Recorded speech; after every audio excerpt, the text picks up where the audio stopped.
Elon Musk, we're referencing him again. He said, he was on Bill Maher. They said, can you be truly happy just focusing on business, right? And not having a woman in your life? Well, he goes, I think you could be half happy. Yeah. But really, we're meant to be with somebody. We're meant to have a relationship. We're meant to have kids. We're meant to have family. So I think you can be half happy. Yeah. So I think the phase where I'm at right now, I think my money's good. My friendship's good. My network's good.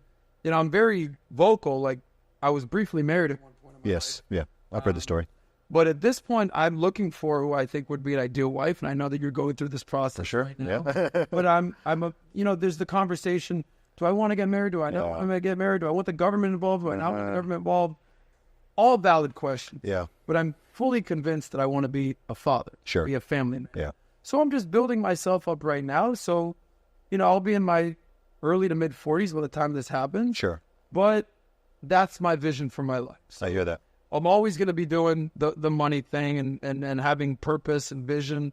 I'm always going to want to have my network and my buddies. Uh-huh. But eventually the filtering process of your one woman or your wife or your baby mama, that's inevitable. So I do learn from what else is out there. Yeah. And sometimes you make decisions too early. Uh-huh. Sometimes you make decisions too late. So For sure. I'm at the chapter in my life now where I'm seeing buddies of mine get divorced. Yeah. Right? Yours. It's all coming to fruition, right? Like, You're seeing the people who've been married for, yeah. Bro. Yeah. What? You didn't have any money. You didn't have any But then you'll also have those ones who did get married at 25 and they're like amazing. Their kids are like going to college now. Yeah, exactly. And it's like, oh, wow, amazing. more of the former. Oh, interesting. Okay, fair enough. I mean, we'll see. I have a question. And then there's people that don't ever get married and don't ever have kids. And I'm like, it's way too selfish. You're missing out on a lot of, you're putting a cap on a lot of things then, I think. I had a question about, because you said you have more people that that are in that former category. Do you think that's due to, why do you think that is? Do you think that's a matter of locality? Is it a matter of industry? Is it a matter of type of person? Is it personality? Why do you think that is? Because people have such different experiences in this. Like, I know people who have grown up, this is why I can see things from a lot of different angles. So where the way I grew up and with my own family and everything, like very blessed in many ways. So my parents have been married for 48 years, Wow, almost 50 years, five. Doing a 50-year anniversary. Yeah, five kids, 10 grandchildren so far with, Lord willing, more to come. And I'm from a big family. My dad is one of 11. My mom is one of 7, all married, all children. Like, I think there's like one divorce amongst like all of these people, 50 plus first cousins, like, and it's all worked out. And then the environment I grew up in Saudi Arabia, it was all married couples, like divorce was extraordinarily rare. Like all my friends growing up in school, like from Saudi, all their parents stayed together. So I grew up in that environment. And I'm very aware that there are millions of people who grew up seeing the opposite. Like, I've spoken to people who are like, gosh, I've never even seen a marriage work out, right? It didn't work for my parents. It didn't work for my uncles, for my aunts, for these people. And obviously, as we've said, these things do shape people's perspectives. And I think that this is something where both, quote unquote, sides can miss each other, right? Because I know people who are like, they're so soured on marriage and like relation, they think the whole thing, they're just like, it's all broken, like it all doesn't work, whatever, and they focus on all the negative statistics, and it's just like, but I can see why they think that way, but it can be hard for someone who's kind of seen that and had that experience to understand someone there, and vice versa.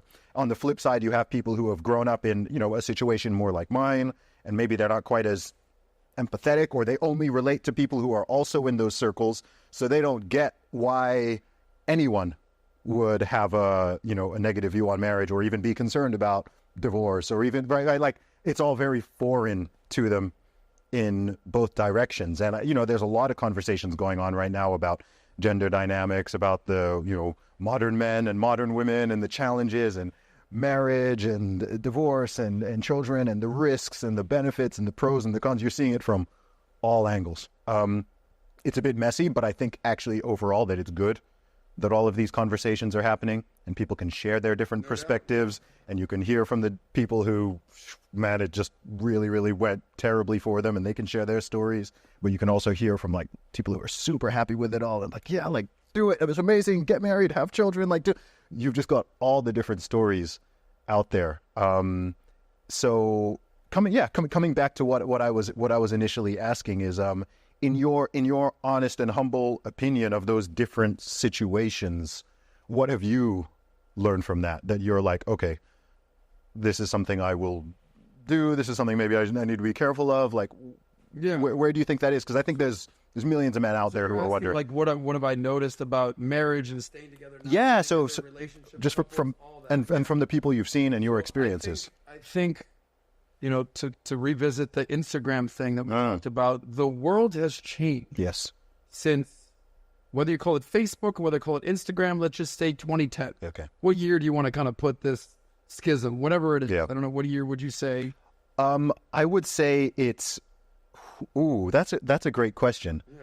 I'd say around 2012, a lot of things started to come off the hinges. And then I'd say by around 2015, 2016, it had kind of gone full steam. We're right there. Yeah. We're on the same page there. But, some people could say Facebook, because now you can go look and that's the girl that you liked in high school. And now you're friends with her. I think it's when people started carrying it around in their pocket all the time. That too. Yeah. And then Instagram out there, so there's a couple things that come to mind. There's the FOMO, right? There's there's all this going on, but I'm stuck at home over here. Yeah. And now it's a global dating marketplace. You used to just go to the, your local watering hole in Dallas or Des Moines or in Delaware or whatever, D City or B City, whatever. And now it's a global dating marketplace. And now you're not competing with the people in your hometown. You're competing with the people in your country. You're competing with people around the world. Yep. You said how you met your friend. I didn't go there. But these DMs, speaking of D cities, the DMs have changed the life. I also think that there's something, I learned this the hard way, that comparison is the thief of joy. So now you have so much to compare with. Well, there's this, and there's so many options out there. You ever go to the cheesecake menu? Oh, yep. And now you see, like, all right, do I want to order this or this or this or this or this or this or this? So what does that mean to people who are already married? Those people missed the boat. But they still have a phone. They still have Facebook. They still have Instagram. So now they're like, well, did I make the right decision? Did I not make the right? I have these kids, but men are still compared to men of all time. Are you a provider, you're a protector, you're being present for your women. There's still going to be accountability there for that. Women, as you're getting older, all right, so I love my wife and all that, but damn, you see that? Like, there's always going to be that, and now it's even more amplified right now. So I think it's even proven that these algorithms and these social media apps are making life harder and harder and harder. And what we're seeing in America for sure is that less people are getting married, or they're certainly delaying marriage. Yeah. Less people are having kids. Less women are having kids. More women have bought into the feminism type of things. I don't need no man. What I call the Chelsea Handler lifestyle. Yes.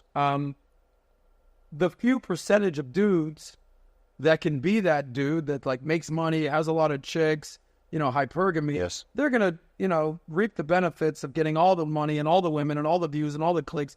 That's great. But then you have 80 other % of men that are like, yo, what about me over here, bro? Yeah. But they need to realize they need to get into that category. So there's just so much going on. But relationships are hard enough. Yes. The reason they call it the one is because 99% of the time they don't work out. Yeah. And you marry the 1%.